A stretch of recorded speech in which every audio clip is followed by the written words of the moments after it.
नमस्कार मंडळी, आम्ही सकाळी सकाळी निघालो आहे छोट्याशा पिकनिकला आणि इथे आम्ही जाणार आहे नेरूळला। आम्ही बाय कारच प्रवास करणार आहे आणि आम्ही सगळे सेट होत होतो।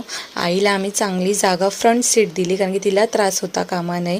नंतर आम्हाला लागला पालीचा गणपती आणि त्या गणपतीचं दर्शन घेतलं। आम्ही तिथे जेवलो, खूप जास्त मजा आली आणि बोलतात ना सगळं तुमचं ट्रिप प्लॅन नसेल, तुम्हाला बोलवणं आलं असेल तर सगळं जुळून येतं।